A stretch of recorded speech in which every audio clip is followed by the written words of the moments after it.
is Ben Faber. I'm a farm advisor with the University of California Cooperative Extension in Ventura, Santa Barbara, along the coast north of Los Angeles. You can reach me at bafaber@ucanr.edu if you have further questions. So we're going to be talking about water, and how to assess how much to apply, and how do you know you're actually applying that amount. And how much to apply is one of the most common questions that we get, and I don't know. You know, we talk about application efficiency, and it's how much you apply versus how much is needed by the plant. And that is really difficult to assess, how much the plant needs and how much you are applying. And, you know, basically you can go out and you can look at the dirt and see if there's adequate water. And so you know when to apply water. But one of the major problems we've got is what is called distribution uniformity. Many groves do not know how much water they're applying. They may have a water meter, but they don't know how much water is going out individually to each tree. And that's measured by distribution uniformity, the difference from tree to tree. So irrigation efficiency is the water required by the water applied. So the efficiency is you're trying to match how much water is required by the water applied. So if you're putting a lot more water than the tree needs, your efficiency goes down.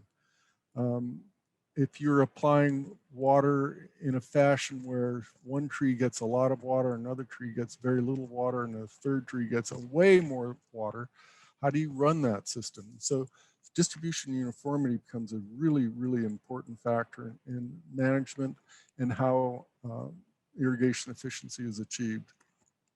So in many of our soils along the coast, a typical loam will hold about 250 gallons in a 20-foot radius around the wetted pattern of an emitter. If you're putting more water on than can be infiltrated, it's going to run off. If you're putting on more water than the tree can use, you're getting deep percolation. Both those lead to problems in irrigation efficiency. But what is actually the plant getting? And this is a function of where the emitter is placed relative to the tree and how much is being put out by that emitter, the emission uniformity, or what we call the distribution uniformity. And so what happens is that very typically, and here's an example, we have 90% DU. That means that 90% of the emitters are putting out the same amount as the average. Even then you get a range. And so this is captured water from a system that has a DU of 90%. That means 10% are putting out more or less than the average. And lower down here, this is an example of a 70% DU where 30% are getting more or less than the average. And so you can see how much variability exists in real life terms. So if you've got a DU of 70%, how do you know how much water a tree is getting? So how do you know what the application efficiency is? Without a good distribution uniformity, it's impossible to have a good irrigation efficiency. DU of 90% is considered excellent. A study done in the 90s by a researcher at UC Davis, Blaine Hansen, looked at the mobile lab returns that were done in 5 counties in Southern California. The average DU was 74%, not even close to 90%. And Ventura County had the lowest at 66%. A DU of 66% means 34% were not getting the average of what the other emitters were putting out. So some are putting out much less and some are putting out much more. So 34% means that 17% are getting more than the average and 17% are getting less.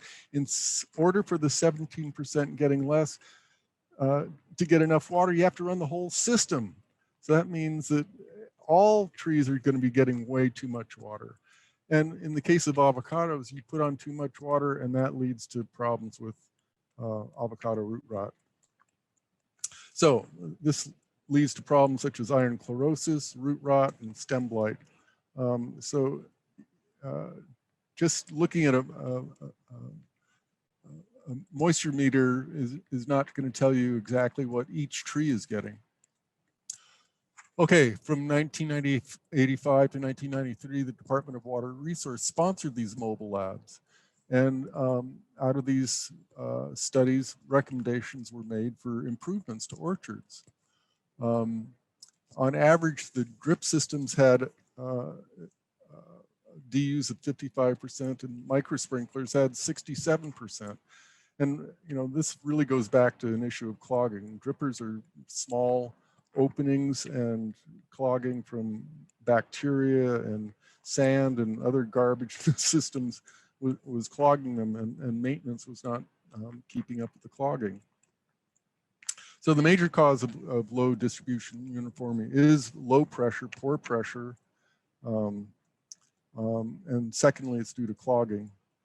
And thirdly, it's a mixing of broken and different emitters. So in an irrigation block, you want to have consistency to the emitters. So, if you're going out there and seeing a broken emitter and it's a blue one, and you throw it in a red one or a yellow one or a white one that has different pattern and pressure maintenance issues, you're going to have problems.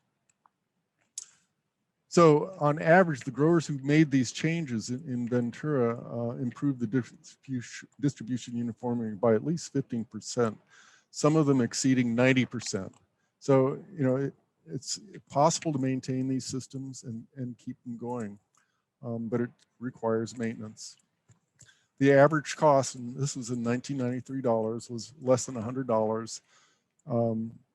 And it cost about $150 per ranch to make these changes. So a lot of these changes are inexpensive, even by today's dollars. Both Ventura and Santa Barbara counties have mobile labs, and they're both free. There are no private firms that will perform the service.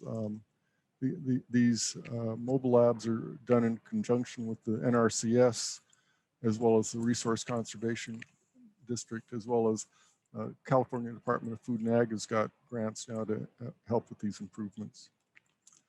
Once distribution uniformity is improved, irrigation efficiency can now be improved. So this is assessing how much water the plant needs, and this can be done with tensiometers and using CIMUS or using atmometers. This is estimating the amount of water needed by the tree.